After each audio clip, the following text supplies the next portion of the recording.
Hi guys, so today I want to talk about overwintering your chilies. Alright, so we've got a chilli here, it's a Fatali chilli, and I want to overwinter this chilli.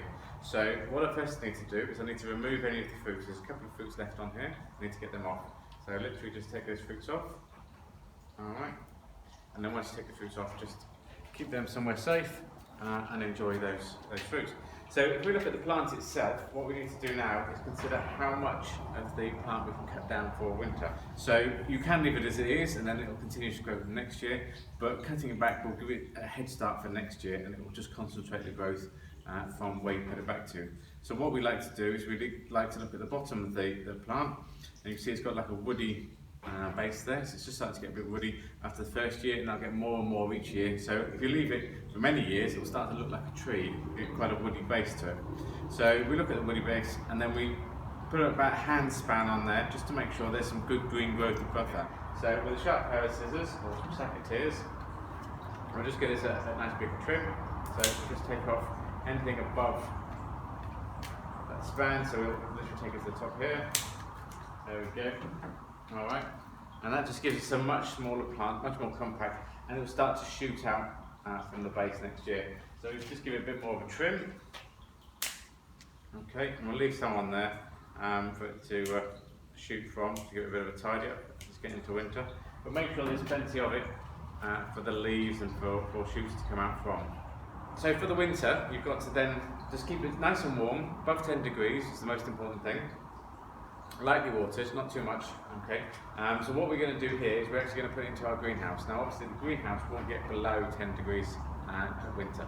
It's going to be snowing outside, it's going to be probably down to freezing temperatures, and inside it's going to be maybe 3, 4, 5 degrees inside. So what we're going to do is we're going to make a little hotbed here to put them into, and then we're going to cover that up with some insulation, in which case some bubble wrap over the top of that is going to keep it above 10 degrees, we hope. Okay, so now we've trimmed down the plant, what we'll do is take it out of the pot, nice and gently, carefully, take it out of the pot, and then what we're going to be left with is literally the root ball and the plant itself, and then we're going to put that into the hotbed. So once you cut back your chilies, okay, just make sure you get all the ones that you want to keep. So down here we've got 15 chilies that we've cut back, they're all prepared. Okay, so we've got things like the yellow pot, we've got the yellow scorpion, we've got Bohemian goat, other 7 pots, habaneros, alright, and they're all ready to go in to the hotbed. So the next thing we're going to do is we're going to prepare the hotbed. So I'll put the manure in, so we've got some here.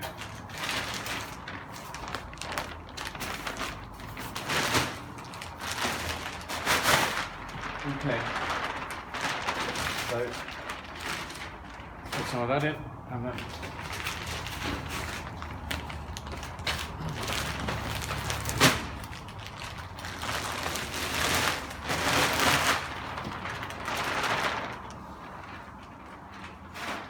okay, so we don't want the manure all just piled up on that, so we're just going to fork it around just to sort of level it off. Okay, and make sure it's all loose as well, so none of it's all clumped together. So just loose around that. We've got a nice even layer on there, so it will start to heat through the bed as it's done. Okay, so on that, and then before you add any compost on it, what we've got to do next is just make sure it's quite compact, so we want to make sure it's a good solid base there. Alright, so we're just patting it down.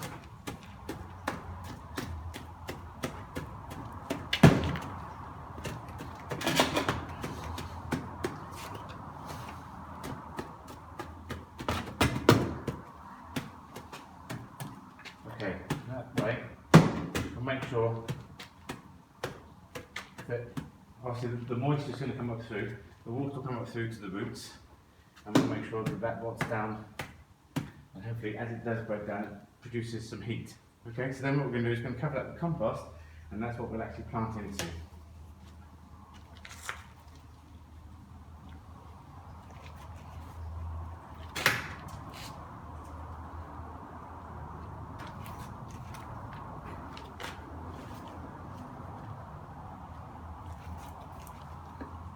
Okay, so once the compost is all in the bed, just lay in your chilies. Okay, and then all you need to do is just put the compost around it. So first of all, we'll lay in all of the chilies.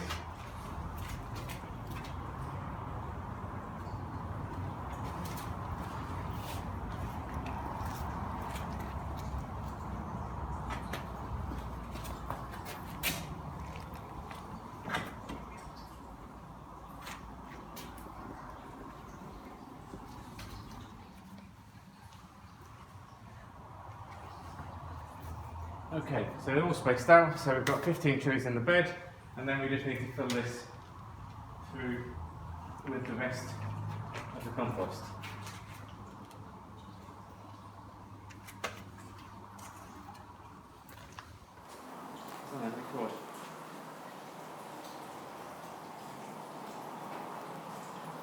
So as soon as you've got all the chilies in, just make sure that all your compost is around all the plants, they're bedded in nice and well. Okay, so all the roots are covered up, and you've got your nice top dressing of the compost, which is just going to allow them to grow over winter. Okay, so the next thing we're going to do is literally just cover it. So all you need to do is you need to make sure that you've got a cover on there, okay, that's going to hold in as much heat as you can. So just put some sort of frame over the top, which is what we're going to do, and then we're just going to cover that in bubble wrap, and as soon as that's done, then that should be our bed. That should be ready for keeping them over winter. And then we've just got the pipe here that we've got in the wicking bed itself, and that's just going to be how we're going to water it. But we'll only put enough water in there just so it's got something for it to grow over winter. All right, so you don't want too much water, because it's going to need a lot less over winter than normally would during the summer. Okay, so the last thing we've got is just the cover that we're going to place over the top of these.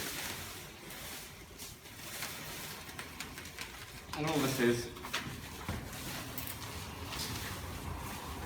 just a frame that's covered in bubble wrap, and we're just going to sit this over the top of the plants,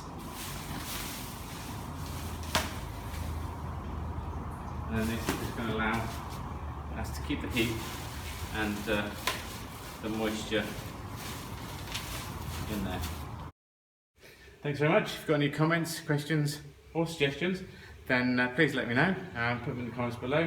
And if you go on to www.chillycompany.com, and then you'll be able to go on there and you'll be able to sign up for our newsletter, and we'll give you more hints and tips about what we're doing here on the chili farm. Alright, thanks very much.